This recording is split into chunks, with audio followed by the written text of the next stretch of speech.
Well. Clemson Tiger fans, college football fans, welcome back to another episode of the All In Show right here on Clemson at the Voice of College Football. Thank you so much for joining me. Tigers head up to Louisville this Friday night, 7:30. Game's going to be on ESPN. It's a short week for the Tigers. Weird things happen, especially in the ACC, especially on Friday nights. So it's going to be a crazy game. We're going to break that down for you guys during the show tonight. We're going to give our final thoughts on FSU, talk about the new strength and conditioning coach that will take over this spring for the Clemson Tigers, and then wrap it all up with you guys, the comment section at the end. So make sure you stay to the end of the show so we can get to your comments and our questions and chop it up with you guys for a little bit at the end of the show. But before we get into our show tonight, if you're not subscribed to the channel, please go ahead and hit that subscribe button for us. Trying to grow the channel, get to that 6,000 subscriber mark. So your help with that would be greatly appreciated. Hit that like button while you're in here. Helps us out, especially on these live videos. And then also supporting the channel. There's a couple different ways you can support the channel. One, by just being here, watching, hitting that like button, all that stuff we just talked about. But we also have channel memberships now. That will unlock some exclusive content for you guys, such as the game stream or the game watch along that we will do this Friday during the Clemson Florida State game. That will be exclusive to our members only. So if that sounds like something you're interested in, click that join button right under this video, select whatever tier, and you will be a supporter of this channel, this show on a monthly basis. And you'll also get access to that bonus content. And then last but certainly not least, we got the Super Chat feature available. If you want to support the show, hit that Super Chat feature. We'll be sure to read and respond to your question and or comment during this live episode. And with all of that said, and without further ado, I'm going to bring on my co-host, Jordan Bowman. What's up, brother? How you doing tonight? I'm doing good, man. It's a nice day. Well, I can't say it was a nice day outside. I mean, shoot, it's getting cold. It's getting cold, man. Yeah. North Carolina weather, I tell you, it's going to be 70 in a few days too. And yeah. So, if you don't like the 40s, just wait till Saturday, Sunday. It'll be back in the mid 70s because that's how North Carolina's weather works. But oh man, it's something, man. But happy Veterans Day to you, sir, and to all of our listeners. Hope all of you guys had a good day. Thank you for your service.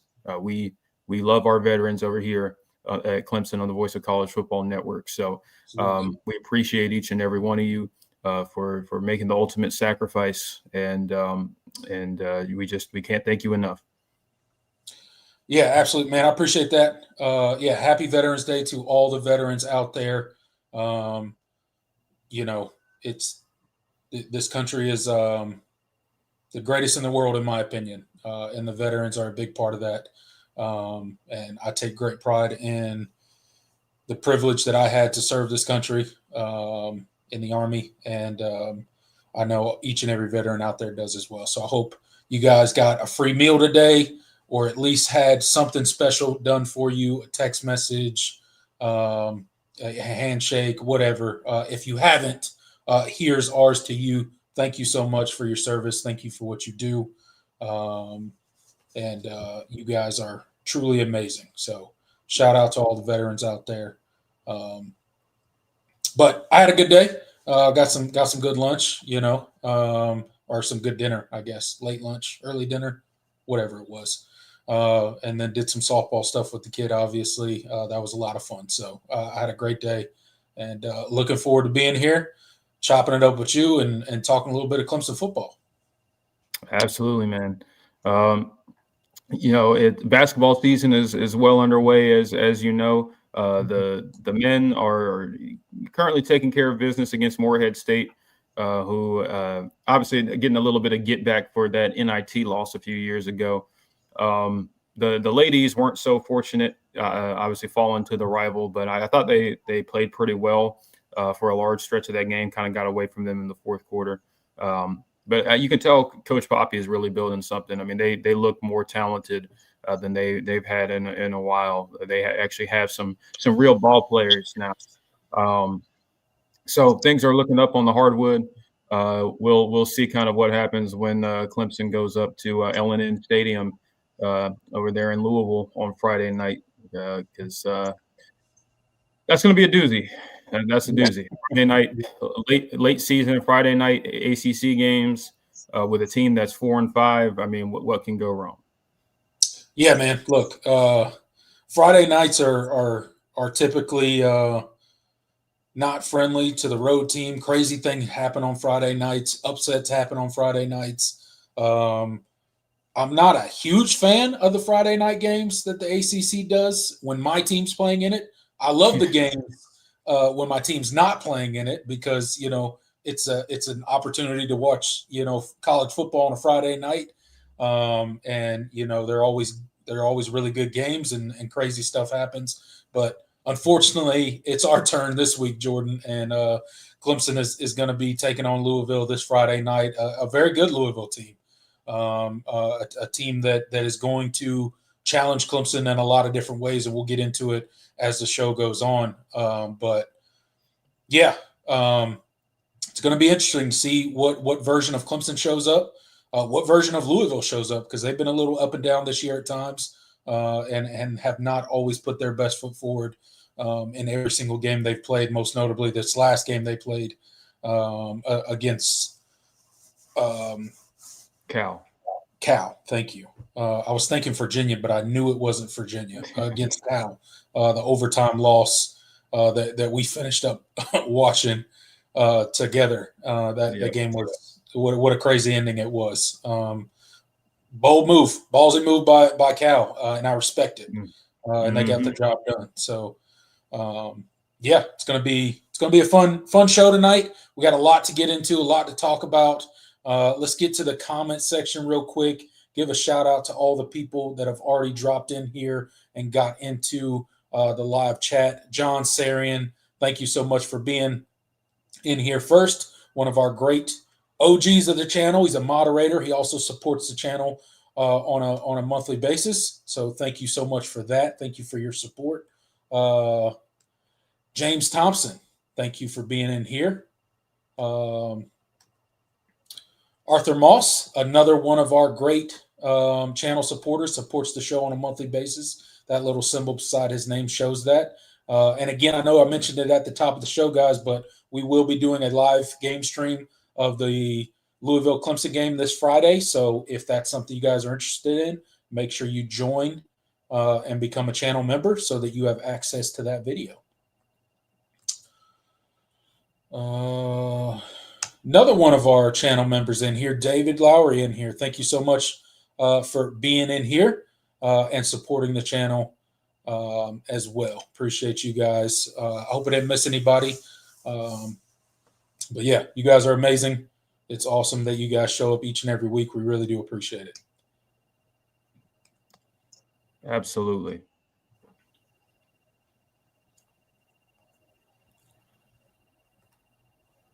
All right, Jordan.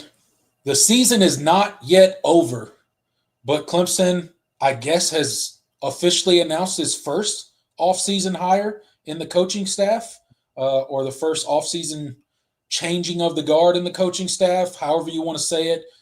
Strength and conditioning coach Joey Batson obviously announced last spring that this would be his final season.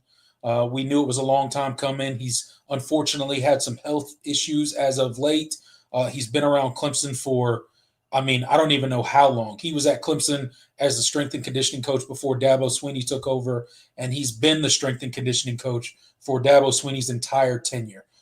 So he has been, the heart and soul of Clemson football strength and conditioning for several decades at this point. he is going to step aside. He's going to retire. And Dabo announces this week that his successor will be Dennis Love. Has been an assistant there for a little bit. Last spring was offered the strength and conditioning position at the Minnesota Vikings and ultimately turned it down because, according to Dabo, in his presser today, they had conversations behind closed doors along with Graham Neth, the athletic department, and basically made the transition last spring. And Dennis Love and all the important people knew he was going to step in and be the head strength and conditioning coach going forward in 2026. So, Jordan, kind of your thoughts on this move, Dennis Love being announced finally, and what you think about the overall hire? Yeah, Dennis is a guy that is very intimately familiar with Clemson. He was with the program for 10 years, I believe from 2004, 5 to like 2014-ish. He's been a staple of this program, and a guy that he's spent a lot of time at various different places since he left Clemson. He was with the Denver Broncos for a little bit. He was at Purdue. He was at Auburn. Obviously, the Minnesota Vikings wanted him to come be their head strength guy when he came back to Clemson. So this is a guy that is well respected within the industry, a guy that has a lot of familiarity with Clemson. I think it'll be a natural transition, obviously, since he's already here, and I think it'll be good to see a little bit of a different spin. I don't think he's going to just take what all the things that Joey Batson did and just implement them the same way. I think you'll definitely see some changes. And again, this is a guy that is well respected. Players love him. And I think he could end up being a plus for the strength and conditioning side of things, which is an area of this program that has certainly faced its fair share of criticism over the last few years. So I think this is it was a natural step. I think that Clemson was very keen on making sure that he stayed for a reason. This is it's why they basically handed him the keys last spring, essentially just said, this will be your job. And so I think it could end up being a net positive. Now, that's not a guarantee. Obviously, there's going to be some squinting and some narrowing of eyes because this is another technically internal promotion type of deal. I wouldn't call it a nepotism. Someone called it a nepo hire. I wouldn't call it a nepo hire. He doesn't have any real he doesn't have any sort of like previous ties to Dabo Swinney or anything like that. Yeah, he's been in the program before, but he's a professional and he's well qualified. He has a really, really strong resume. So I wouldn't call him a nepotism hire in the way that you might describe some of Dabo's other hires. So, but I do get the questioning from some fans as far as, okay, well, this is a guy that was already here, and we still feel like we have issues, with strength and conditioning. So, is there really going to be that much of a difference? And I think it's a fair question to ask. Like I said, I do think there will be changes, but we're yet to see if those changes will end up actually making a difference in the makeup of this team, in this program, and how these players come in and develop physically, or not.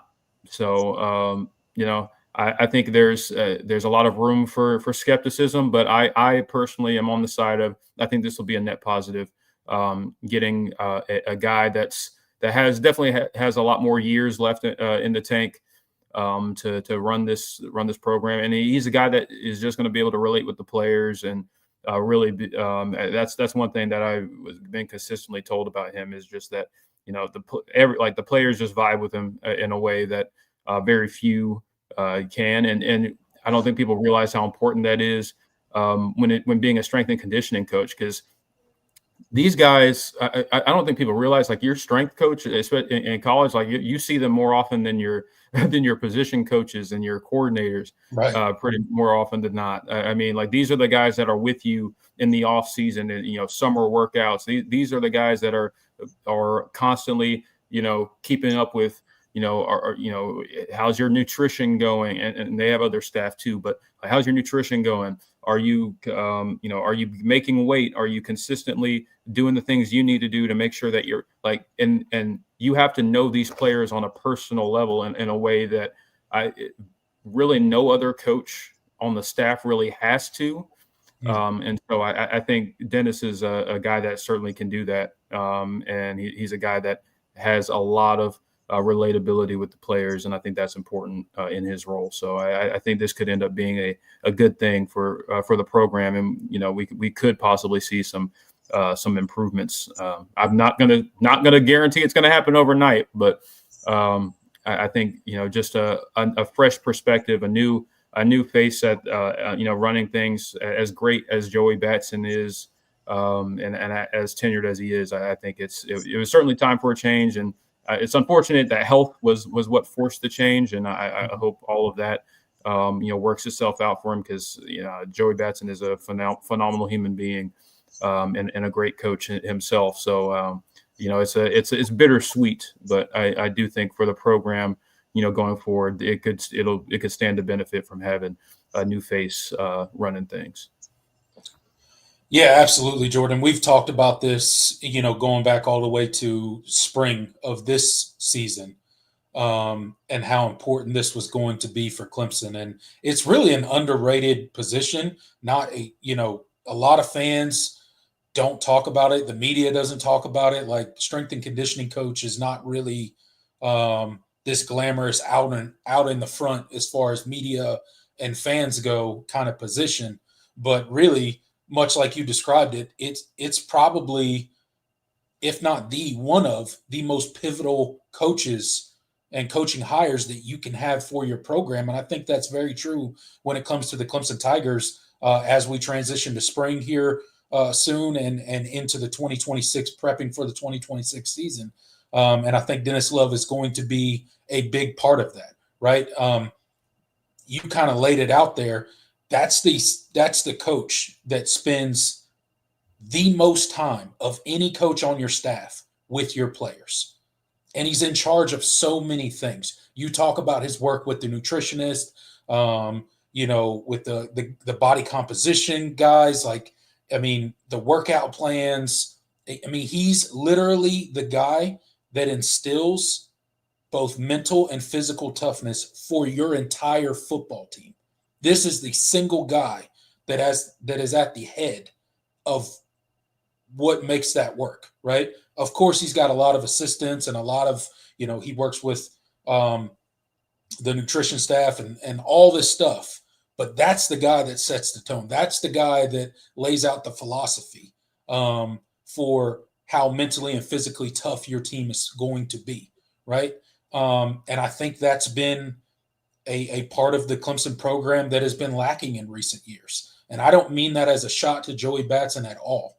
I think he was absolutely, you don't spend that long at a single job if you're not really good at what you do. Joey Batson was an amazing strength and conditioning coach.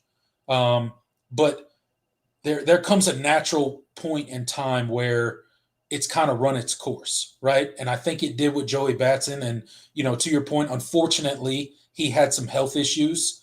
And, we all, thoughts and prayers to him and his family. And I hope that, everything's great and he continues to be in great health.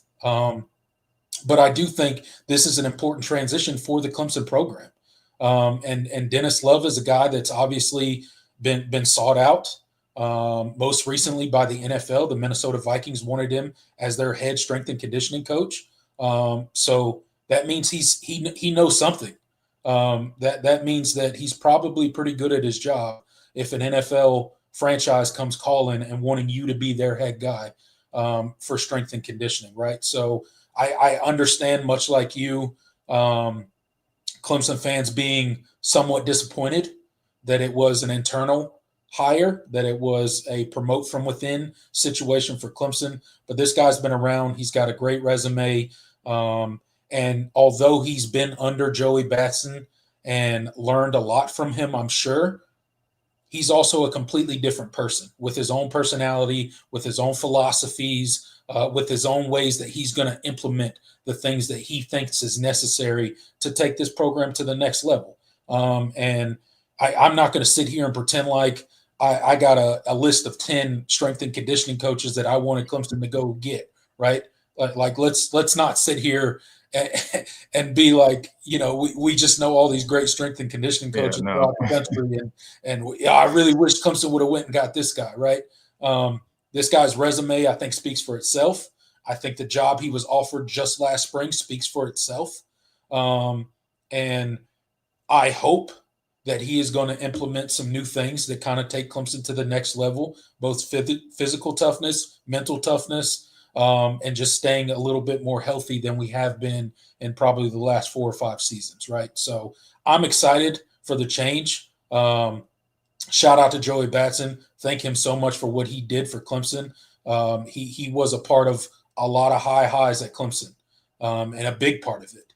We just mentioned what the strength and conditioning coach does, but I'm excited for this new era of Clemson football when it comes to strength and conditioning, and I hope Dennis Love is ready to take Clemson to the next level. Yeah, absolutely. Excited to see kind of what the returns are, and like you said, I mean, congrats and thank you to Joey Batson. Phenomenal career, an irreplaceable part of what made Clemson so great this last decade plus. And I wish him the best in retirement. Absolutely. We should have like just for old times, like we should have got the fourth quarter video and played it. Oh man, that's such a great video. Yeah, that would have been they don't put rings on smooth hands. Yeah. Great video. Hypes you up. Even if you're not a football player. Yeah. That video hypes me up. Makes you want to run through a wall. Yeah, for sure. He was a great strength and conditioning coach. So shout out to him, and we welcome Dennis Love. And I think he's gonna do a good job. That's my opinion. So we'll obviously see what kind of dividends we can get in year one with the new strength and conditioning coach. 100%. All right, guys, make sure you're checking out the Voice of College Football website. That is correct. The Voice of College Football has a website, vocfb.com. That's vocfb.com. You see it right here. It's your one-stop shop for all things Voice of College Football. There's articles over there. There's forums over there. You can meet all the staff at Voice of College Football, the various people that make these live shows possible, both on the Clemson channel and all the other team channels. Our live schedule is always posted right there on the left-hand side of the page. So go check it out. Go make an account over there. Go scroll the page. Go check out the stories. This is all written by people that work with and are involved with the Voice of College Football. So I encourage you guys to go check it out. There's a lot of work that goes into it, and your support with that would be greatly appreciated. Go check it out, vocfb.com. That's vocfb.com.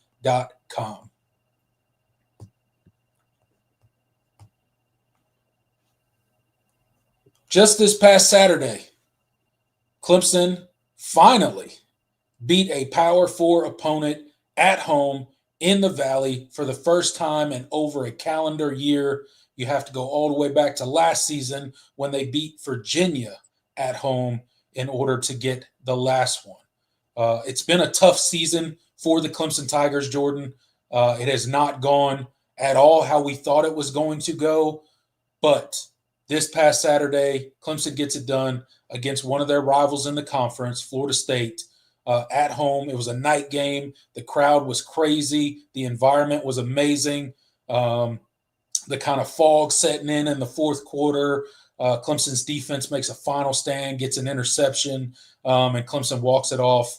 And a great night for the Tigers. It wasn't a pretty game by any sense of the word. It wasn't, this banner game that's this program defining game or anything. But when you're in a season that Clemson is in currently, coming into the game at 3-5 in the win-loss column, any and all wins are welcomed, and this one was a great win. And you got to beat a conference rival in Florida State. It never gets old beating Florida State, and it was nice to see kind of just a game where you could be proud of the team, right? They pretty much played, for good portions of that game, complementary football on offense and defense.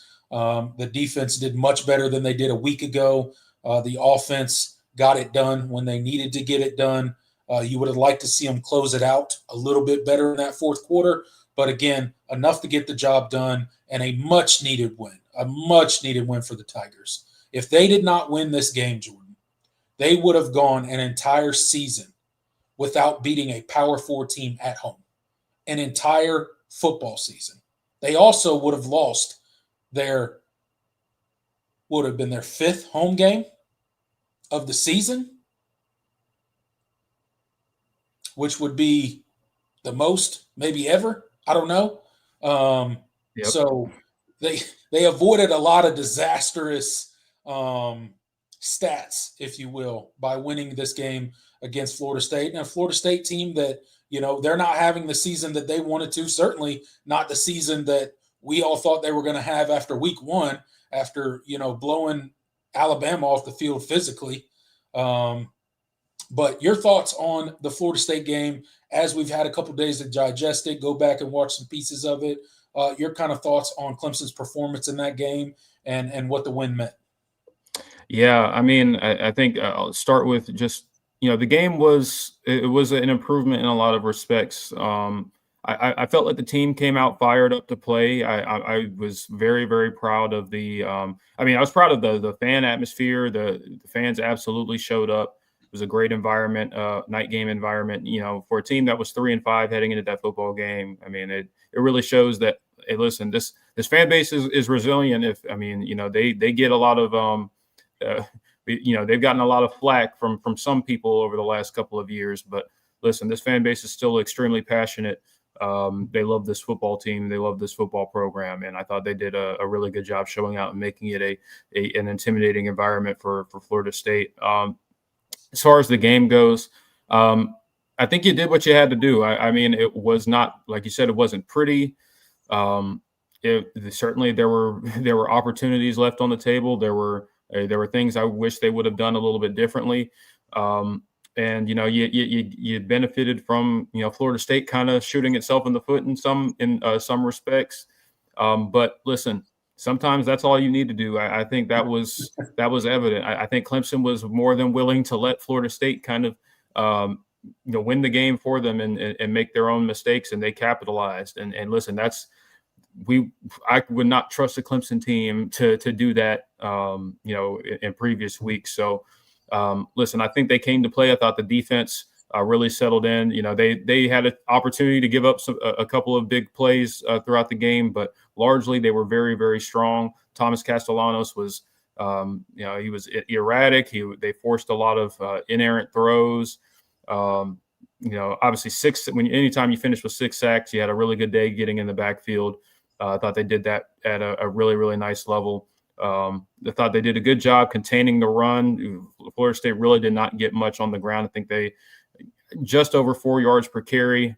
If you include the sack yardage, but I think Clemson did such a good job of jumping on them early. They felt like they really couldn't lean on their run game. And so, with Thomas Castellanos was their leading rusher, and I think he led with like 31 yards. So, all in all, I think that's a really good performance. And honestly, statistically, Clemson has been pretty good against the run this year. They're a top 25 run defense. It hasn't felt like that at times. But I think that's one thing that this team has done pretty well, and they've gotten better over the course of the season is stopping the run and being gap sound. So it's a shame the secondary has been so porous this season, and obviously the game before this last one is going to be the one that people probably remember the most. But I think it wasn't a perfect effort on all respects, but they were opportunistic. They took advantage of the opportunities they were given, and they kind of held on and rode it out in the second half, and got out of there with a win against a team that I was worried they would get a lot more production offensively on this defense. It was good to see them just kind of bow up, especially in that second half. So good team win. I don't think it was a mark of something like trend, like I don't know what the word to use. I don't think it's a mark of something like a shift. Like they're all of a sudden this team has figured everything out and they're about to go on a run and win out. I do think this team still has a lot of issues, but again, that was a team that could very easily have beat you. That you won by 2 touchdowns. So I mean, I can't complain too much at this point when you're in a season where you're 4-5 and you hadn't won a home game against a Power 4 opponent all season. So we'll take the wins where you can get them. Yeah, absolutely. Look, I mean, you look at the game and there's plenty of places where you can improve, right? There were still busted coverages. And you mentioned it. Clemson was very fortunate on defense and was gifted some drop passes by, Florida State wide receivers. They were also gifted some bad throws on Tommy Castellanos' part as well. So there were plays for Florida State that were there to be had on this Clemson's defense. They just didn't capitalize. And honestly, as frustrating as that is still to watch on tape when you're going back and rewatching the game, it was about time for Clemson to catch some breaks, right? It's been a tough season, specifically in the secondary for that defense for a lot of the season, right? And it was nice to see some young guys step up. Corey Gibson, I think, kind of he was awesome. Possibly had a light bulb moment on Saturday against Florida State. That remains to be seen. We'll see if he can continue that this week against Louisville and continue that for the rest of the season and really see some growth out of him. We need a guy at the nickel position, right? We need a guy to step up in that position and do some work. And safety is another position where we need guys to step up. I just don't think it's going to happen this season, right? But again, there were opportunities missed, right? I mean, you talk about even the Clemson offense, right? As good as they played for portions of that game, I mean, they come out, opening drive the ball right down the field, score a touchdown, get a 2-point conversion, and then goes three and out. Yep. 3 and out. Yep. 3 and out. 3 straight 3 and outs after that. So there were points in times where the Clemson, the 2025 Clemson team was definitely still there, but they had their moments and they did enough to win the game. And like you mentioned, when you're having a season like this, it's just nice to go out against another team and pretty much control the entire game. And that's kind of what Clemson did. So good win for the Tigers. Nice to see Cade Klubnik out there making good decisions. He's been, for as bad as he started the season, he has cleaned up his play. Like, we got to be fair. He's been one of the best statistically since he's come back. He's been, well, not even since I guess going back to the North Carolina game, and obviously the one game he missed. But through that stretch, he's been one of the statistically one of the best quarterbacks in college football from an efficiency standpoint. I think Ross Taylor put it out. He's third since October 1st, I think, in passing efficiency, like in the country, third. Yeah. So I mean, if you're going to criticize him in the beginning of the season, when he's cleaning it up and making much better decisions and protecting the football, you got to give him his kudos as well. And he's also battling injuries. We didn't even know it, but last week was about his a thigh contusion. Basically couldn't walk, couldn't practice. Was just ready to roll game day. Essentially was was his thing last week. And, Dabo in the presser today said he's much better this week. So, hopefully that's the case. But, I mean, he's gutting it out, man. He's out there.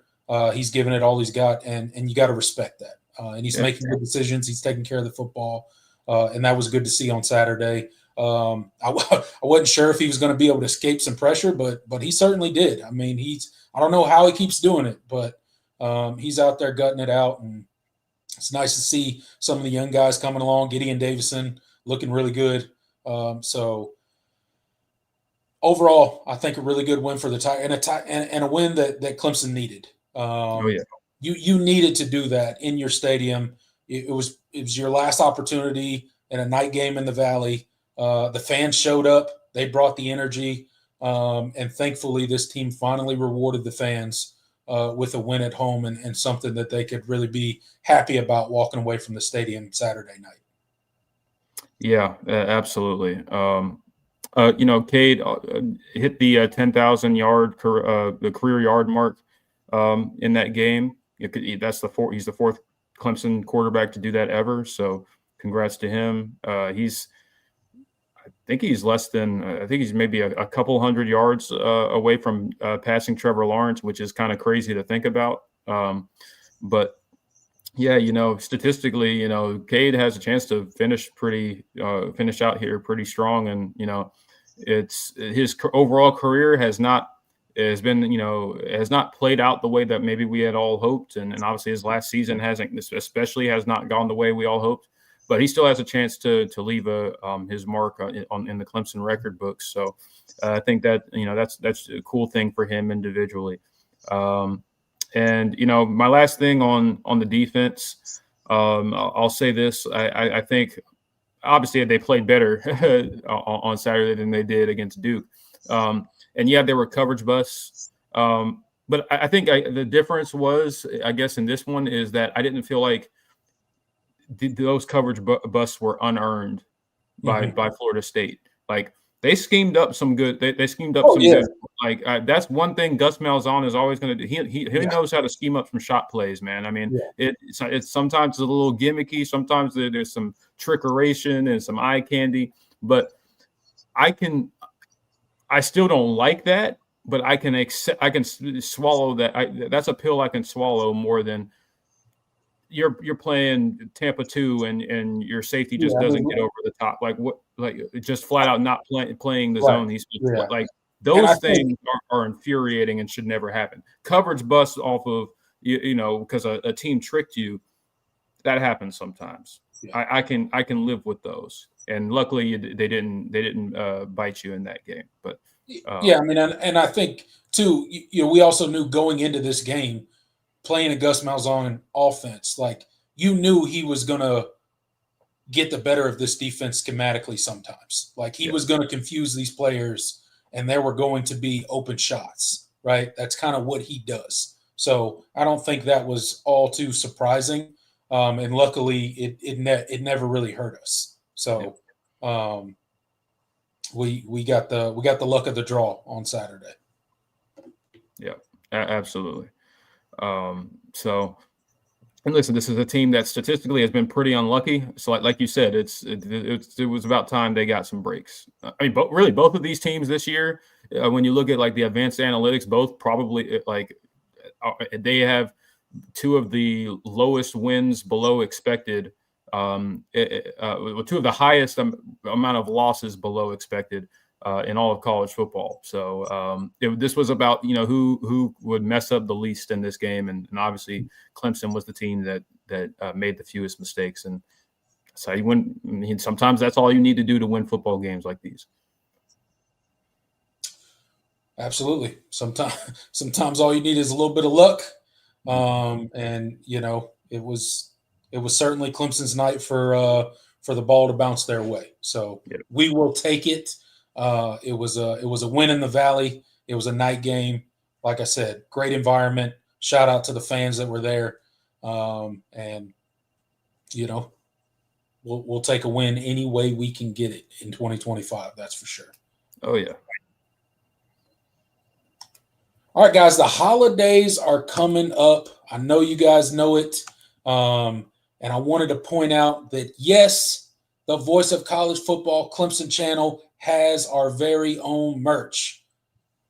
VOCFB-shop. That's VOCFB-shop.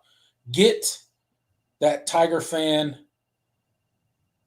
something for Christmas and help support the Voice of College Football Clemson channel. And you can rock some merch that's got our channel logo on it. You see the various hats we have here, the camos. They come in different colors, different styles here. Same thing with the solid color hats, different colors, different styles. The T-shirts, it's just got our logo there on it on the left-hand side. Long sleeve crew neck sweaters, different colors as well. Different shirts, polos. And then for those of you that like to have a few drinks on Saturday, you got your Clemson can cooler, your koozie right there, your tumbler if you like to drink some coffee, take it to work, or your traditional coffee mug right there to the left. So go check it out, guys. Get something for that special Clemson fan, that Voice of College Football Clemson fan for the holidays. VOCFB-shop. That's VOCFB-shop. Go check it out. Support the channel and get yourself something nice as well.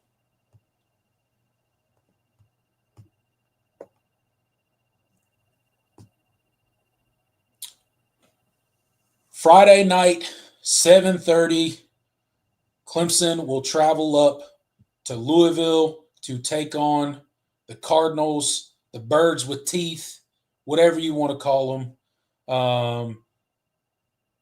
Clemson comes into this game, obviously, 4-5 on the season.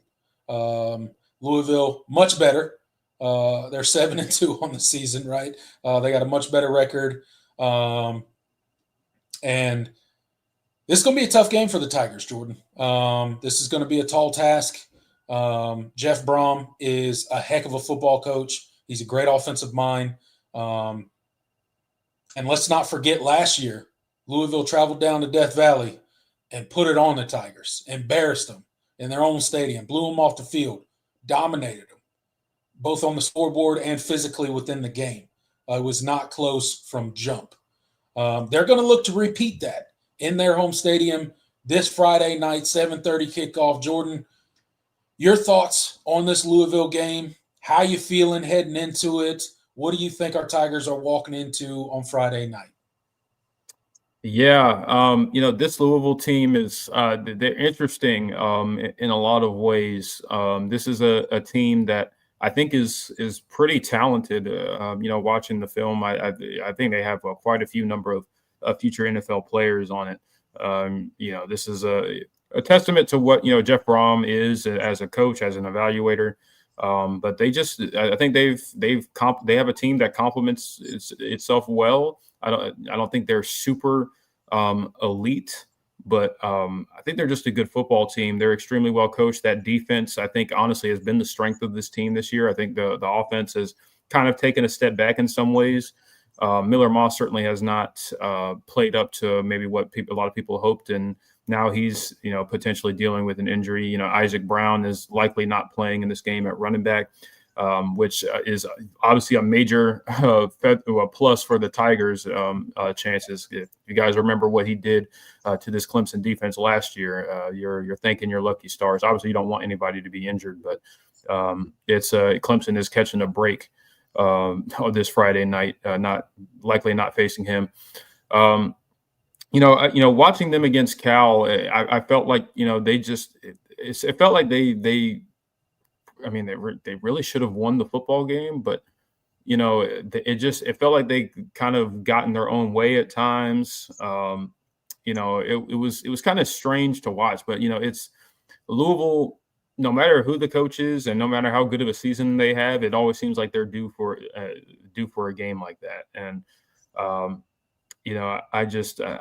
think they didn't play their best football, and maybe they were looking ahead to 4-5 Clemson. Who knows?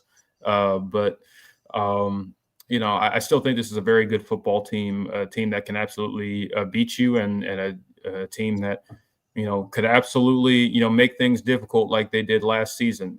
This is a team that has a lot of, like I said, they have a lot of NFL talent.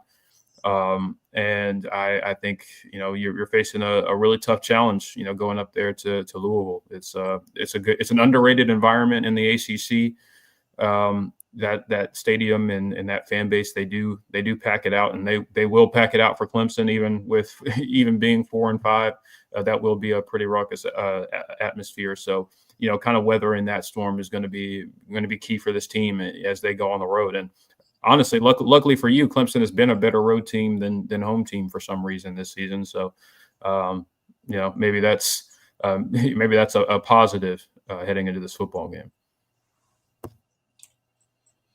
Yeah, absolutely. Look, it's going to be a tough team heading up this Friday night. Jeff Brom's going to have the full attention of this Louisville team. Coming off that loss to Cal, heartbreaking loss, overtime. Cal drives down the field in overtime, scores a touchdown, goes for it, and they get it done. And it was a crazy ending to the game. Me and you were watching it, and I think I was like slightly ahead of you, and I was like, "Oh man." And you were like, I don't know what that means. And then you saw the play. But, tough loss for Louisville. They really didn't need that. They really couldn't afford that loss. Not a good loss for them. So I think they're going to have, or Jeff Brown's going to have the full attention of his team. And I think they're going to be looking to repeat against the Tigers. I think that's going to motivate them a lot. That Tiger Paw still matters, particularly within the ACC. They very much are still seen as that major brand in the ACC. So that'll motivate them. They're also not completely out of the Atlantic Coast Conference hunt. They could still find themselves, in the mix for that ACC championship game. So it's a must-win for them from that standpoint. So when you think about that, there's no shortage of motivation for Louisville headed into this game. You mentioned they got some injuries. Obviously, their RB1 looks like it might not go. But again, that does not mean that Clemson is out of deep water with this rushing game. This is a team that is going to run the football, and they particularly like to run it on the outside, right? They like to get those zone sweeps and stuff like that. And Clemson is going to have to set that edge. They are going to have to be aggressive in the running game. And if they don't stop particularly early in this game, if they don't stop Louisville's running game, it's going to be all bad for the Tigers on Friday night. I can assure you of that, because they're going to have the play actions that they come off of the running game and all the other stuff. Their offense really does start with their running game. They're a good team on the ground. They're committed to the run. And if they can get it going against Clemson on Friday night, the rest of their offense will flourish as well. And it could become a long night for the Tigers. So going to have to be really good at limiting them in the running game and not allowing them to get into their game plan and really do what they want to do. So tough game. I hate these Friday night games because crazy things always happen. It's always a wild game on Friday night. I don't know what about it is, spooky Friday nights, whatever you want to call it. But I'm looking forward to it. It's going to be a great game and definitely going to be a challenge for the Tigers. So, Jordan, let's talk a little bit about the Clemson offense versus this Louisville defense. What does this defense bring to the table? And how are they going to challenge this Clemson Tigers offense and what we're going to try to do coming into this game? Yeah, the story of this Louisville defense is pressure, pressure, pressure. They are a team that is going to try and get after the quarterback. They do it at a very prolific rate. But I think they are well balanced because they are one of the better teams in all of college football in run defense. They're slightly behind Clemson, and they certainly get after it as well. This is a well-coached defense. That this front seven has been one of the best in the ACC this season, led by honestly one of the best defensive ends in the country in Clev Lubin. He's honestly putting up like an All-American type season right now. It hasn't really gotten a lot of national attention. compared to like some of the players, at A&M and Texas Tech and, Ruben Bain at Miami. Like, I think he's playing as well as anybody right now. He is a monster, transferred in from Coastal Carolina. He's just fit in seamlessly into that defense. And this is I think that he's going to be an extremely big matchup nightmare for Clemson. It's going to be a test. It's going to be a test for your tackles, that's for sure, because he knows how to get after it. Very powerful. And he's been one of the best defensive ends in the country. So really protecting Cade is going to be the biggest thing, because something tells me Clemson is not going to have a lot of success running the football in this game. I just flat out, I don't think they're going to be. I don't think they can run on this Louisville defense. I just don't. They have not. I have not seen Clemson establish the run against a defense like this at all this season. They've had some good rushing performances. They've been really up and down this year, but nothing like what they're going to see on Friday. So, it's good that good Cade is playing, is showing up right now, because you're going to need good Cade on Friday. Just flat out. I think that's the only way you're moving the football. You gotta stay ahead of the chains, and Cade's got to be accurate. Receivers got to go and make plays. This is not a Louisville defense that I think Clemson can run on. Yeah, no, I don't. I would not expect Clemson's offense to have a ton of success running the football this Friday night. I think that goes without saying. One, we don't rush the ball particularly well to begin with, at least not consistently, and against a defense that defends the run as well as Louisville. It's going to be tough. It's going to be tough sledding there. I like Adam Randall. I like Gideon Davison. I do think they could have, some mild success there. But again, that's all up to the offensive line. Hopefully we can start the same 5 offensive linemen for 3 weeks in a row. That would be like, groundbreaking news at Clemson if you could accomplish that. It's worked out, pretty well. So if you can get a third game of the same 5 offensive linemen running out there, building that chemistry, getting a little bit better, maybe you have a little bit of success. But this game, make no mistakes, me predicated on Cade Klubnik and those wide receivers to get it done on offense. And it's going to start up front with the offensive line protecting Cade Klubnik. Obviously, he's not going to come into this game 100%. We saw him hobbling around the field on Saturday, and I don't care what Dabo Swinney says. I don't care, how they spin it. He is not going to be 100%. He is not going to be fully mobile. So the offensive line is going to have to step up and pass pro and give Cade some time there. And if Louisville's sitting there coming after Cade, Garrett Riley's going to have to be creative, and he's going to have to help Cade out and get the ball out of his hands quickly. Tunnel screens, screens to Adam Randall, screens to Gideon Davison, quick crossers with Antonio Williams and Tyler Brown and all those guys. So that's going to kind of have to be – you're going to have to use the quick passing game against this Louisville team as an extension of the run game, because you're not going to be able to line up and traditionally run the football like you need to, right?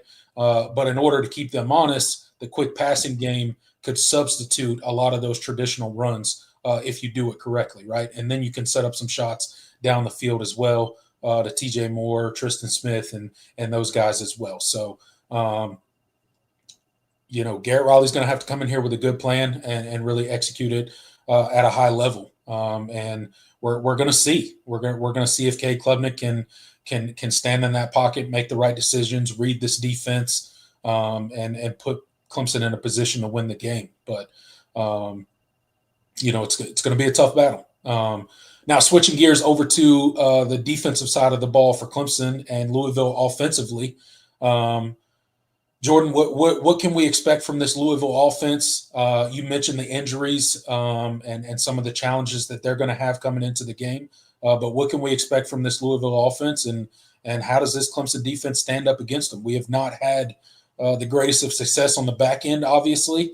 So, what can this Clemson defense do to kind of limit what this Louisville offense is going to want to do, which is obviously run the football first? Yeah, certainly a run-first football team. Isaac Brown has, been the bell cow this season, and obviously suffered an injury this past week. It does not look like he's going to be able to go again on Friday. So that's going to leave it in the largely the workload is going to be left in the hands of Kejuan Brown. Who I think is not a bad thing for Louisville. Which is not a bad thing for Louisville. I was about to say he is a very good back. He's not Isaac Brown, but he is very capable of gashing you.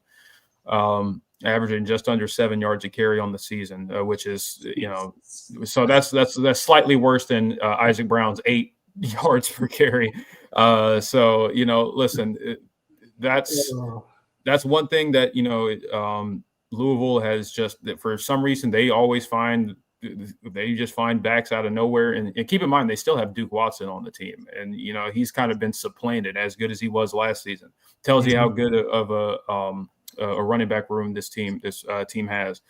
Miller Moss at quarterback. I think has been the most erratic part of this offense, which is kind of surprising just to say about a Jeff Brom quarterback. You always expect that Jeff Brom quarterbacks are going to be, they're not always going to be elite, but they're always going to be great game managers. They're always going to be efficient. They're always going to, be able to distribute the football. And I don't think Miller Moss has been bad this season, but he's had a couple of rough outings. He has not had the type of season that maybe a lot of people kind of hoped, in a year where, his NFL draft stock was kind of on the line. So, I think you gotta hope you get the lesser version of Miller Moss. I think he might be dealing with a little bit of an injury. I definitely think he'll play, but I don't think he's completely healthy either. The thing that scares me, beyond Louisville's running backs is I think Louisville honestly has one of the better wide receiver rooms in the conference. Not good. Not good for the Tigers. Not good for the Tigers. No. Chris Bell and Colin Lacey are the guys that get the volume of the targets. I think Chris Bell is a borderline first round receiver. I think he's awesome. For some people that said like when I talk to people about him, I'm like I don't see how he's not getting more love. Honestly, I would draft him in the first round. Someone said it's his 40 time, and I watch him on tape. He doesn't look slow to me. I mean, he's had some really, really nice bursts on tape. But this is an NFL draft show. People get so wrapped up about these, these numbers on 40 times, and man, go watch the dude play football. Yeah, can he play football or not? He's good, man. I would take him in the late first round. Definitely think he's at worst a second round pick. Yeah. And Louisville's wide receiver room also has a familiar face on there, and none other than Dakari Collins. He's made his way. He kind of made his rounds around the ACC. If you remember, he was at NC State after leaving Clemson, and now has found himself at Louisville. So he's there as well, and he caught a couple of passes against Cal this past week. I think this wide receiver room is pretty good, and they have a chance. They have plenty of guys that can, burn you if you're not sound on the back end, which many times, especially over the last few weeks, we have certainly seen this team not be sound on the back end. So again, this is at tight end, Jaleel Skinner is a guy that I think he hasn't had the career that maybe a lot of people thought he would.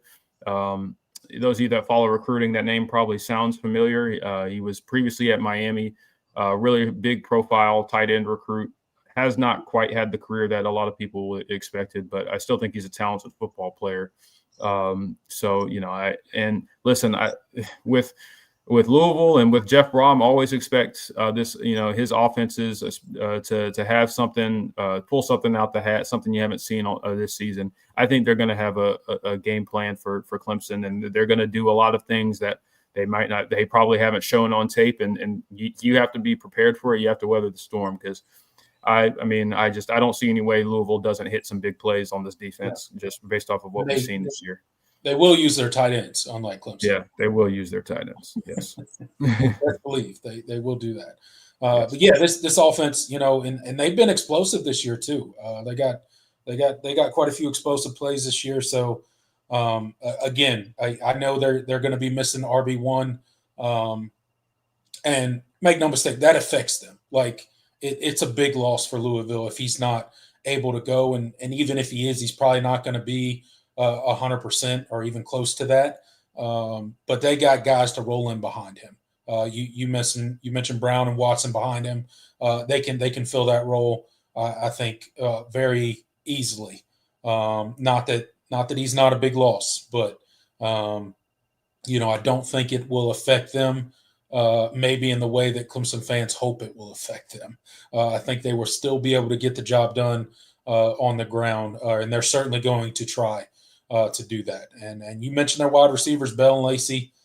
I mean, them dudes, they get it done. They got some speed, and they can exploit some of the issues that we've had on the back end of our defense. And I'm sure Jeff Braun has seen it on tape, and he's going to dial some things up. So, I mean, for the Clemson defense, obviously, like every game, no breaking news here.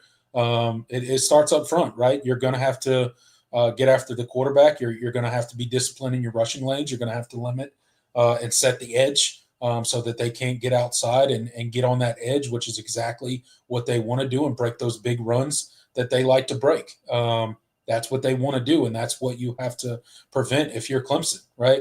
Those defensive ends are going to have a big night when it comes to setting that edge. And then linebackers, you're going to have to be there to clean it up, right?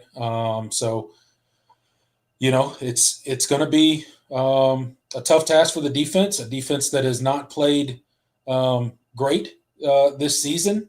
They will be challenged in this game, and we'll see if they can weather the storm. We'll see if they have what it takes 2 weeks in a row. They did play pretty well for the most part last week. You only allowed 10 points, so you can't be too mad at that.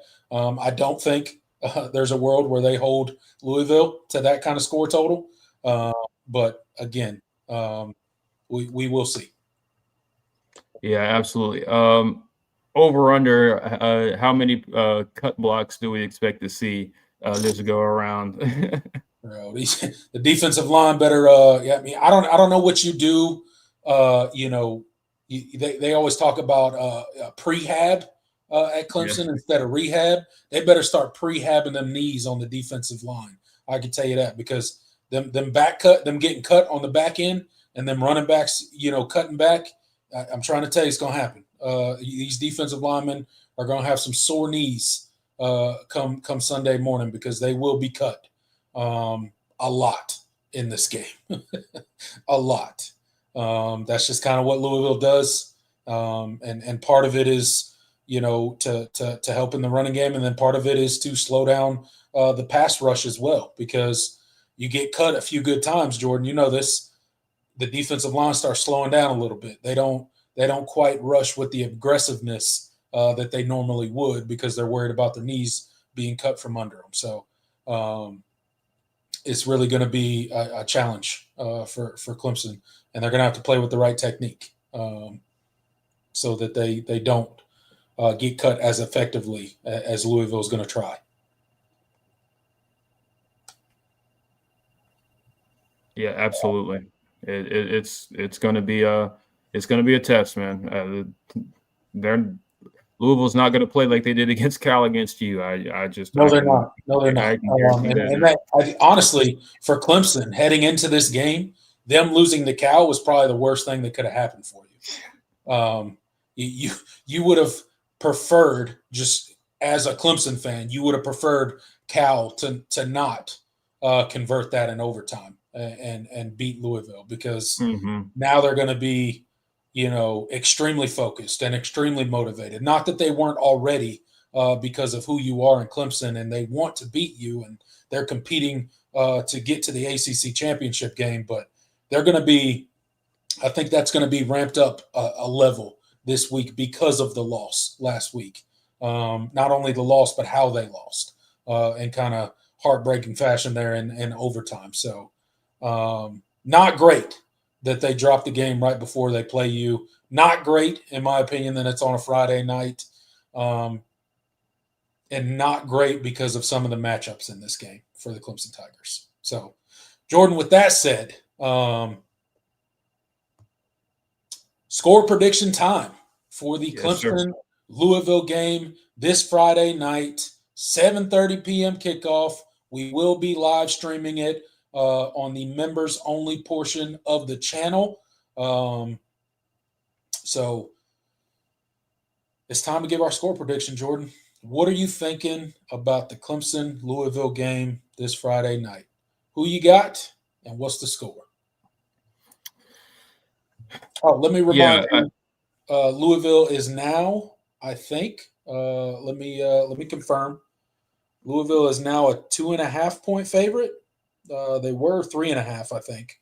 It's now down to 2.5. Over under was 51.5. It is now down to 49.5.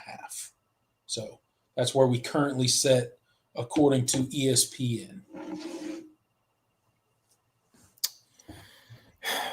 Yeah, this is a matchup in a lot of ways. I think both sides of the ball present a lot of challenges for Clemson. As it is many times this week, it's about what Clemson team shows up. And also what Louisville team shows up. But, on the Clemson side of things, obviously you've been the far more erratic team, far more variance in performance. And I don't know. I said, this team is better on the road, but they've also haven't played a team. Since Georgia Tech, that's as good as Louisville is on the road. So until they pass a test like this, I can't pick them to win a game like this. Last week was great getting a win over the rival in Florida State, but Louisville, I think, is a far more functional team that absolutely will not kill itself in the ways that Florida State did. And I think this matchup is a little too dicey. I think it'll be a close football game. This team is still talented. I think they'll compete. But honestly, I think it just flat out think this is a team that's better than you right now. And they're playing, over the course of the season, they've played better than you. And I don't think that changes on Friday night. Unfortunately, I got to be optimistic last week. It's time for me to be back on the negative train. I don't think Clemson wins this football game. I think there's too many matchup questions that I have, even with Isaac Brown not playing, that I can't trust. That I can't trust them in a road environment on a short turnaround to win a game of this magnitude. I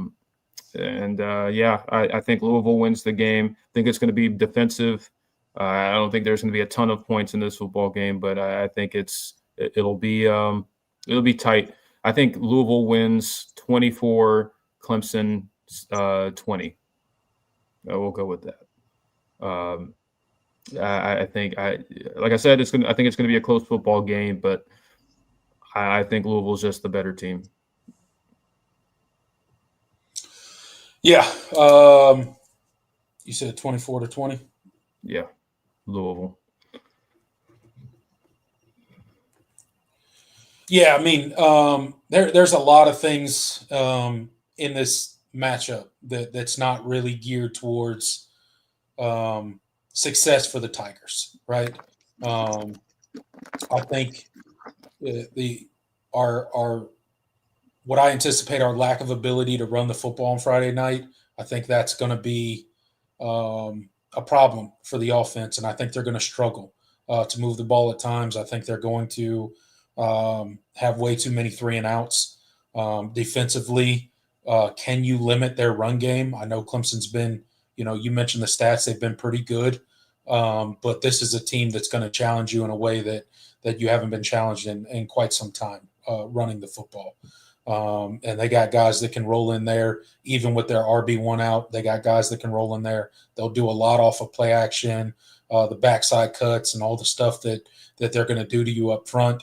and their receiving core. So, and the other thing for me is Cade Klubnik in this game. That's a pivotal thing, and I don't know that I trust his health enough. I just don't know. Like with your inability to run the football, and if you cannot run the ball at all, and Cade's just back there dropping back every single play, and they're able to kind of pin their ears back and come after him. I don't think that spells success for Clemson Tigers offense. I think that's going to be a very difficult thing to overcome. Could they overcome it by the quick pass game and things like that? Theoretically, yes. I just don't trust Garrett Riley to call a good enough game to do it. And I don't know if Cade Klubnik is going to be healthy enough, or the offensive line is going to be able to produce at a high enough level in order for them to be successful without the running game this week. So for that reason, I'm rolling with Louisville as well. I kind of made my decision on this game early on. I thought this was a game that Clemson would probably lose in the offseason, even when we were thinking Clemson was the highest of the highs and going to compete for the playoffs and possibly a national championship. Even with that, I thought this was a game that Clemson could definitely lose and probably would lose. I have not changed my mind. This team has not given, I think, Clemson fans any reason to change their mind against playing a team like Louisville in their stadium on a Friday night and getting the win. I just don't think it happens. So for that reason, I'm going Louisville 24, Clemson 17. All right, we are in lockstep in the wrong direction. Well, I don't want to say maybe not the wrong direction, but the direction we don't want. But yeah, I mean, this is a matchup. You and I both just kind of felt iffy about heading into the season, and with how things have played out, I have no reason to think it's going to be better. Clemson wins this. Listen, Clemson wins this football game if the good version of Cade Klubnik shows up. I don't think there's any scenario where Cade plays average or worse and you win this game. You absolutely need good Cade to win, and I think he's going to have to make some plays. Yeah, he's going to have to be great on Friday to win this game. He's going to have to be elite. He's going to have to be that Cade Klubnik that's getting the ball out quickly, making his reads, being very confident out there, picking his spots. When to escape the pocket and not just bailing out of the pocket. Like he's going to have to play a great game on Friday to beat this Louisville team. And I just don't know if that's going to happen. And Garrett Riley's going to have to help him out. And I'm definitely unsure if that's going to happen. I don't trust him at all in order to call a correct game to put Clemson in the best chance to win this game. I'm just not. I can't pick them. I can't pick them to win this game. I hope they do. I hope I'm wrong. I hope Clemson goes in there and shocks Louisville and frankly blows them out. But I just don't see that happening. No, unfortunately, this team is in show us mode. Absolutely, and they will be for the rest of the season. Yeah. Make sure you're checking out Clemson Live on all your favorite audio streaming platforms, Apple, Spotify, Amazon, wherever you like to get your podcasts. Search Clemson Live, give us a rate, review, subscribe over there. All of our long-form content is over there. This show that you're watching right now will be uploaded over there. All our cut-up videos that we post throughout the week are on there as well. You can consume them in podcast form. So whenever you like to consume your podcast, whether you're working out, on a run, on a long drive, just at work, make sure you search Clemson Live. Give us a follow over there, and that'd be greatly appreciated. Also, remember to like and subscribe. Like this video. It really helps us out, particularly on the live videos, but every video helps. It's free, and it helps the channel out, so hit that like button for us. Consider subscribing. Me and Jordan do this show year-round. Yes, that's right, year-round. So when the games are done being played and the national championship has been crowned, me and Jordan will still be right here every single week to chop it up about Clemson football and college football every single week through the offseason. So subscribe so that you don't miss any of our live episodes. And then, guys, thank you for your support. Thank you guys all for being here tonight. And without further ado, Jordan, it's time to turn it over to the people and see what the live chat is talking about. Yeah, absolutely. Let's see some of y'all's score predictions. I just had it and I lost it. Els King says 30-24 Clemson. Els King being the positive one. That's wow. The sky is falling. No, I'm kidding. You know what segment we need to bring back, Jordan? BYOG yourself. Yeah, we do need to do a dedicated. I mean, we've hit on them when they've been positive. Like we'll talk about it, but we do need to have a dedicated segment to it again, because those are certainly fun. We need to make a note so we remember to do that next show. Yeah, BYOG or Cell in its official capacity will return indeed. And we need to get them to get some merch on the site that says BYOG. Yeah, that's the one thing we still need to push for. Gotta get that going. Yeah. Katie Jones thinking it's a shootout, 55-45 Clemson. Now that would be something. Wow. Clemson scoring 55 on a power putting up double nickels. That'd be crazy. Yeah, that's crazy. Hey, I'd love to watch it. Yeah. It would piss me off watching our defense give up 45, but I mean, as long as our offense puts up 55, I'm okay with it. Yeah. I'm okay with it. Yeah, honestly, I don't think either defense is that bad. Yeah. And I don't think either offense is that good to be doing all that. But hey, well, I mean, we just saw Clemson lose a 46-45 shootout, so who knows? The way the ACC is going, you never know. The football doesn't make sense this year. Hey, I don't know if the chat section knows this, or if you guys pay attention to the ACC as a league, we might not have a playoff team this year, dude. We've had 2 terrible weeks.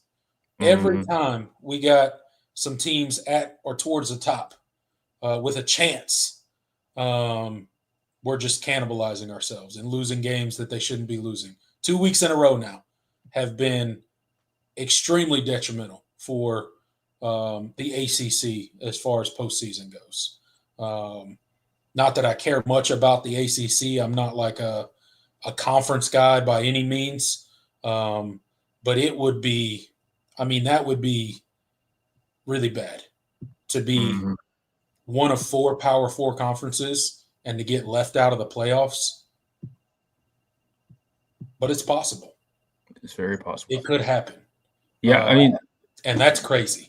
Yeah, there's a lot of people that seem to think the ACC gets an automatic bid. I'm like, no, they don't. No, it's not the P4 champions. And then a group of 5. It's the top 5 conference champions. 5 conference champions. So if the group of 5 conference champions are ranked above or not above Clemson, above the ACC champion, they're in.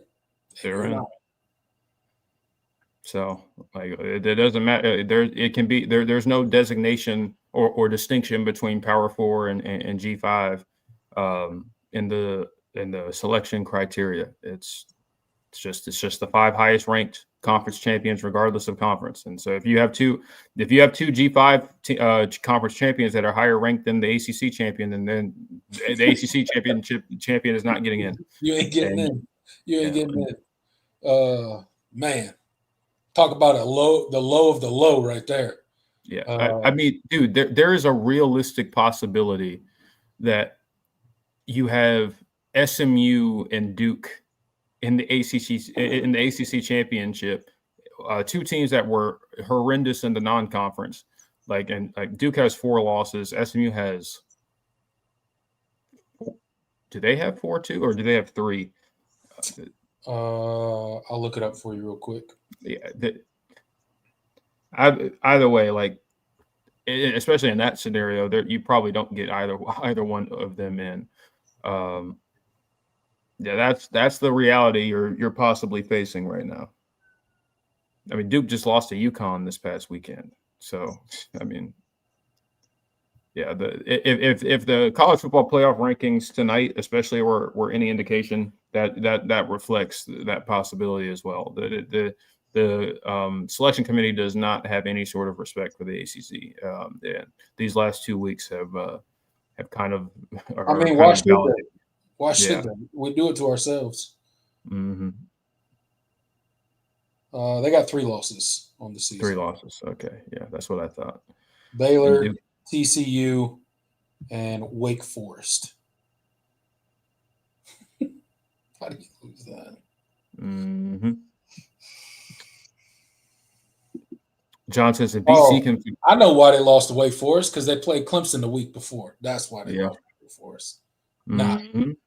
I get it. That's sense. Right. Makes sense. John says if BC can find 24 points versus Louisville, Clemson can. Well, I mean, I tend to agree in a vacuum, but obviously transitive property in this sport, especially in this conference, has been nonsensical. I mean, listen, we can use Clemson the last 2 weeks as an example, and their opponents. I mean, Duke just scored 46 points on Clemson. Florida State couldn't score 10, and they have the number one offense, at least in terms of total yardage. They did have it until this past weekend. Number one offense in the country. And so, listen. College football makes sense. Yeah, also, I mean, Clemson's football team in 2025, in my opinion, is the epitome of hold my beer. Yeah. So. Indeed, they hold my beer that's what they've been this year. So yeah, I mean, hold my beer. So sure, I mean, there's a world where Clemson can score 24 points on Louisville's defense, but will they? And obviously matchup wise, things are different. Styles make fights. All the cliches, but they're true, and that's why there isn't consistency from one. Especially when you're trying to do transitive property and head-to-heads and how did this team play against this team and versus how they played against this team, and then and then try to compare them. It just flat out doesn't work like that, unfortunately. Predicting these games would be a lot easier if it did. Let's see. Big Mick, if the QB executes the plays as designed, Clemson wins. Well, that's the thing, ain't it? So we'll see. I mean, it's the last few weeks. I mean, K. Klubnik has played good football. I think he's playing his best football right now. But he is. You're going to need it again, and this is a better opponent and a better defense than you've played since, like I said, since really I mean, obviously since LSU, this is the best defense I think you've played. Yeah, I mean, because Georgia Tech are not that great. They gave up 48 to NC State in a loss. SMU's is fine. SMU's is pretty good, but they're not better than LSU's. I mean, Duke's is not that good.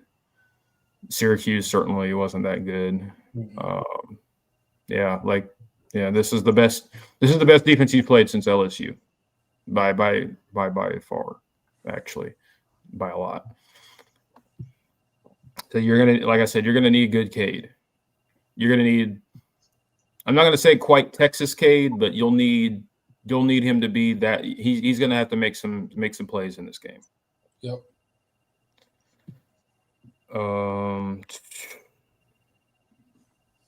Elsking says, I can't pick a ranked ACC team to win a weekday game. Sorry, Louisville. Hey, listen, that might be the angle. That's true. Good point. Yeah, that's a great point, actually. That has been a bugaboo for regardless of team in this conference. If you're ranked and you're playing in a weekday game, yeah, just go ahead and chalk it up as an L. Oh yeah.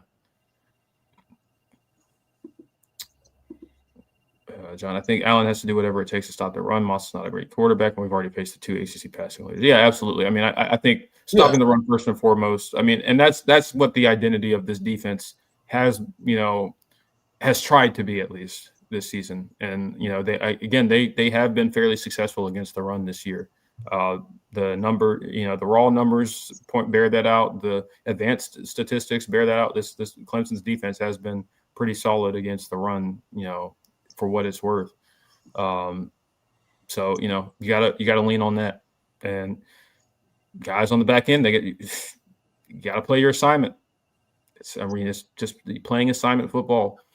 You're going to get beat sometimes. Louisville has NFL wide receivers, and I don't think you have guys that are going to be able to cover them. I mean, listen, Avion Terrell, he's going to have to play his best game. You're going to need Ashton Hampton to be good. Ashton Hampton, you need your safeties to not be themselves this game, and.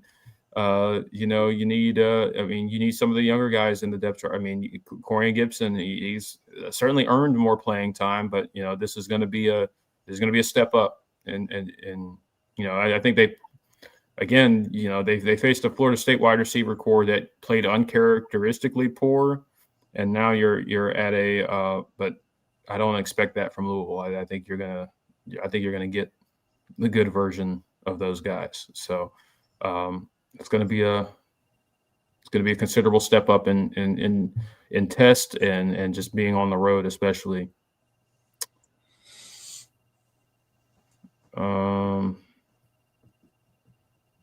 Fix broken coverage enough, and you can do some damage to Moss's average passing game. Yeah, I mean, he's not all that effective. I think he's just under 7 yards in an attempt this year. That's really not very good. No.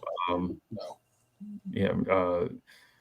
You want, in terms of yards per attempt, baseline, like competent, or I don't want to say competent, but baseline, like you have a decent passing game, you probably want to be closer to 7.5 to 8 yards per attempt. He's below 7. That's not great. They have not, they haven't been super explosive this year. And he's been pretty erratic. So, but we'll see.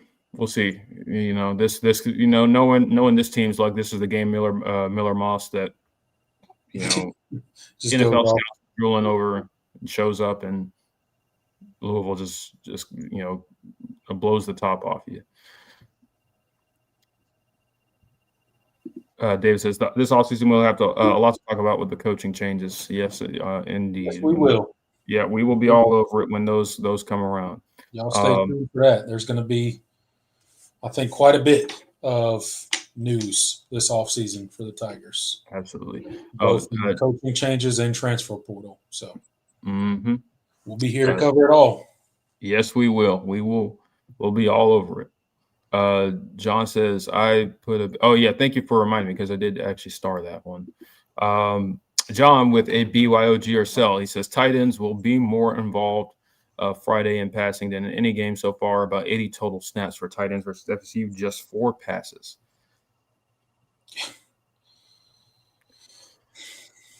I'm gonna say I'll buy it. I mean, more involved in the passing. I mean, more than 4 passes. I think that's in the realm of possibility. Louisville is getting one of their linebackers back. I believe Stanquan Clark is likely to play. So that's a piece of their defense that they haven't had in a while.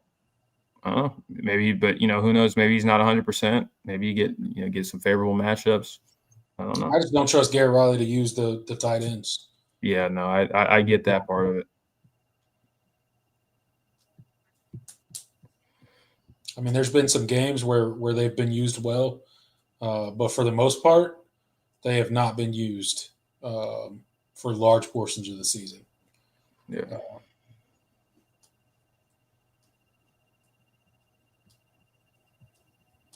Let's see. Committee just pushed Miami ahead of Georgia Tech. I mean, that's great, but Miami doesn't control their own destiny as far as getting to Charlotte. So, I mean, no, they need help. Yeah, so like that's great. If they end up high up in the rankings, but they can't, or higher in the rankings, but they don't, get into the ACC championship game. I don't think they're just getting in as an at-large. Not with that risk. I do think it's kind of a joke that Miami is behind Texas right now. I don't.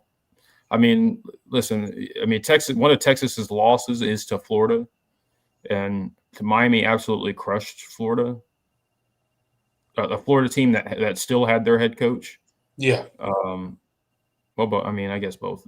I guess Florida still had their head coach when they played Texas too. I'm pretty sure. But you get what I'm saying. It was earlier in the season. They had more life. They had more hopes and dreams, and Miami absolutely crushed them. I don't know, but Texas gets the benefit of the doubt because of the conference they're in. It's just it is what it is. Very true. Let's see.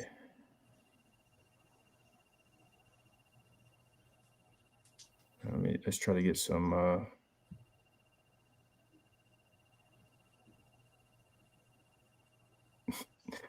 Thanks for joining us, Monkey. Yeah, we did give our predictions.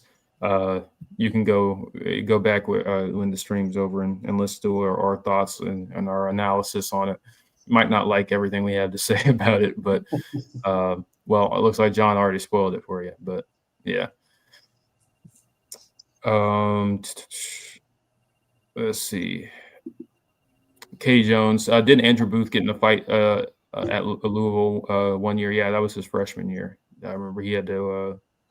Yep. He had to drive back.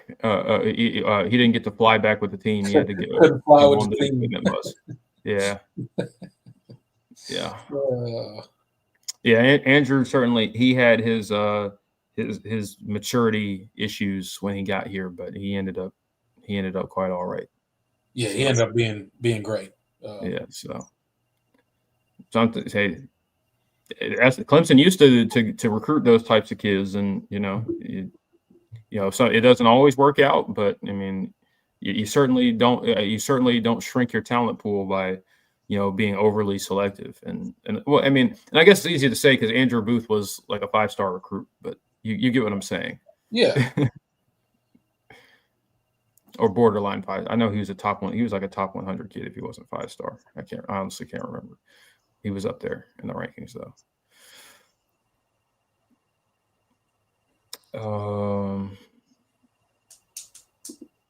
Katie Jones, BYOG or sell. Easy E gets 5 snaps. I'm selling at this point. I think it's clear what this snaps. Yeah, I think 0 for a third week in a row. Yeah, I think it's 0. Barring injury, I think the running back rotation is it's 8 ball and good. That's for the rest of the season there will be 2 backs that get touches. Adam Rando and Gideon Davison. That is it. Barring like garbage time type. Yeah. I mean, obviously Furman, you're going to see. Dabo kind of said as much today that they've kind of settled into a rotation now. Mm-hmm. So I don't think Easy E or Hammerhead or any of those dudes are getting touches at all. Nope. Which I'm fine with it. Like, I think, no offense to Easy E, but I think Gideon Davison's a better back. And he probably won't be here next year. Indeed. All right. Let's do a couple more and then get on out of here. Unfortunately. I mean, I don't want him to go anywhere, but I fully expect him to probably transfer after this season, especially how the back half of the season has gone for him. I hope he stays too. KD and Monkey, I definitely hope he stays, but yeah, I wouldn't be surprised if he transferred. Yeah. Katie Jones, Garrett Riley is a Mike Leach wannabe, and I love Coach Leach and what he did for football. Correct me if I'm wrong. He never even sniffed a national championship. I mean, I don't think Clemson's offense is quite like I get the comparison, and obviously, I mean, Garrett Riley spent time under Mike Leach, but like I don't think that like he's necessarily trying to be like Mike Leach. Like I don't think he. I do think like subconsciously, like some of those tendencies. I mean, his offense itself is not designed to be like Mike Leach's. It's not designed to, pass a million times, throw 60 times, not literally 60, but like 40 plus times a game. But I do think like that's just kind of something that a habit that he kind of slips into, and abandoning the run. But I do think like his run scheme is certainly more developed than Mike Leach's was. Like Mike Leach, it was like, okay, we'll run inside zone, once every 10 plays just to say we did it. Maybe a draw here or there, but it never anything. We're more often than not we're in 10 personnel. Like it's not that kind of air raid at Clemson. So, but I get why you feel that way, because it is frustrating seeing the lack of development of the run game. It's because we were sold a bill of goods when he came in and said the dirt raid. Yeah, we've never seen that. We've never seen the dirt raid. I don't know where that is. Nope. I mean, honestly, the closest thing we got to it this season was against Duke, and you gave up 46 points on defense. So, just one of those naturally. Just one of those things. John, is Jaden Lucas just out of favor now? Yeah, I mean, I think kind of. Dabo kind of talked about this. If you listen to his presser today, one of the reporters asked him about Jaden Lucas and why he's not getting snaps, and Dabo said that we're just playing the people that are playing better. So it's a performance thing for Lucas. That's why he's not getting snaps. I mean, and Dabo always kind of tries to soften the blow and be like, oh, it's not about Lucas. It's about those other guys playing really well. We all know what it means. It's performance. Yeah, we know what it means. You got benched. I don't think you'll see him, again, barring injury. I don't think you'll see him again. Maybe here and there, but I mean, snaps here or there maybe, but like in any significant role, you won't see him barring injury. Well, it's saddening that thinking about how his career has played out. In-state kid, former 5-star, borderline 5-star. Had a lot of potential coming in, but has not unlocked it. Hasn't been able to stay healthy, and a lot of injuries, a lot of time missed, and I don't think he's the same player he was coming out of Malden. So, it is what it is. I hate it, but those kids work out more often than not, and so but you can't bat 1,000 on any type of kid, and it's unfortunate because I was extremely high on him coming out. Let's see, if you're talking about Easy E, yeah. Could easily be RB run, but probably wants to be RB. Could easily be RB2, but probably wants to be RB1. Yeah, I mean, we'll let all this play out. I mean, I don't have any solid, indications right now of anything as far as transfers and things of that nature. But obviously, this is he's got a path for a very significant role on the team next year. RB2 is probably his likely spot next year. But, my only point was I would not be surprised if he decided to go somewhere else. No. And he did. I mean, I hope he doesn't, because he's a very good running back, and he can be a big piece of this team. But he's talented.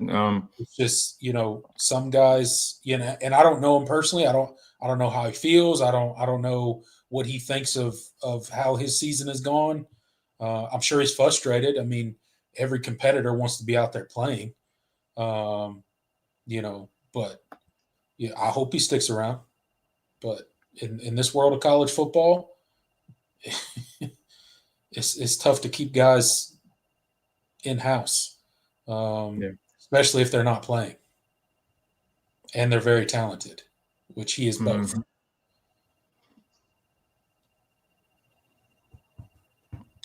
Let's see. Love getting at him, but let's develop for next year, not just cross that bridge when we get there. Yeah, I mean, I get that. And I think you're seeing that largely. I mean, I think you're seeing, I think that's why more young guys so much. Mm-hmm. Time that's to why let you're loose. seeing guys like Gideon Davison play and Corey Gibson start to get some more snaps, and you are starting to see it. Amari Adams on the defensive line. I mean, they're playing guys. Not they haven't completely gone full youth movement, because I mean you still want to try and salvage whatever wins you can get, but they're letting some of their more important pieces that they'd like to retain get bigger snaps. And I think it's indicative of the players that they likely were going to want to try and retain next year and hold on to the most. I think the guys you're seeing right now are the guys I think they have the most belief in for the future. So that's why you're seeing them. I mean, that's why it was so big for Corey and Gibson to have the game he did, because you're going to need him. He's going to be in a much bigger role next year if if he is with the team next year. And I don't say that like I think he's going to transfer, but you never know. Good Lord. The transfer portal is terrifying, to be completely honest. Yeah. Especially with some of these teams and the money that they can throw around. Has he ever ran the ball more than 30 times in a game, design runs? Actually, yes, he did. He did against Duke. And you lost the game. So fun times. But yeah, they ran 30. I think the running backs alone had 30 plus carries against 30 Duke. carries, I think. Yeah.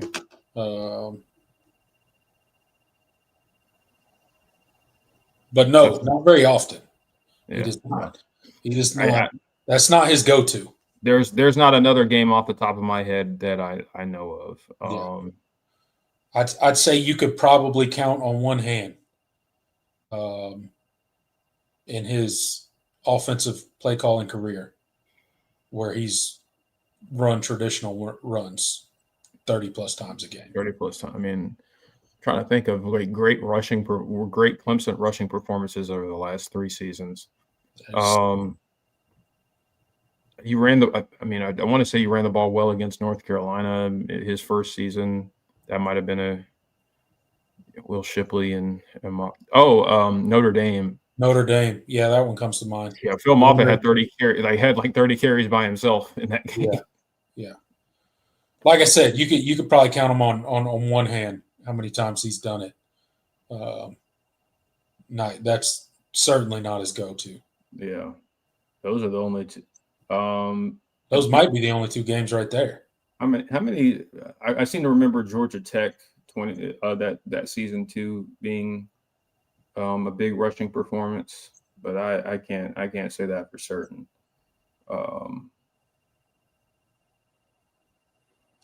John Saring said we only had 28 runs versus Duke. Oh, really? Bullshit. Maybe not then. Maybe he's I could have sworn. Was it maybe? I think was it BC? Maybe they ran the ball fairly well against BC. Maybe it was BC. I feel like because I know there's one game this year they hit that milestone.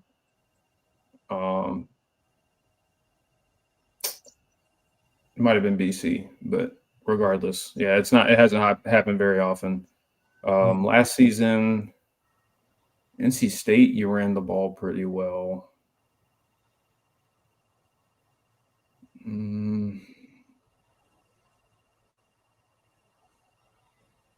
But I don't even. But yeah, I'd have to go back and look. That might be a stat I come back to and do my research and see.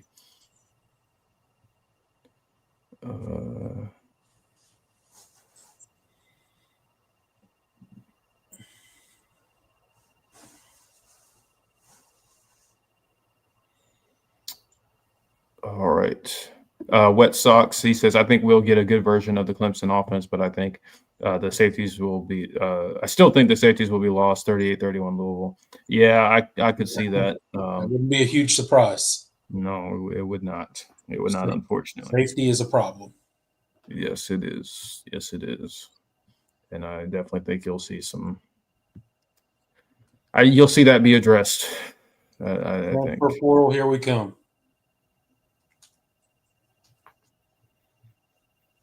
I hope. Yeah.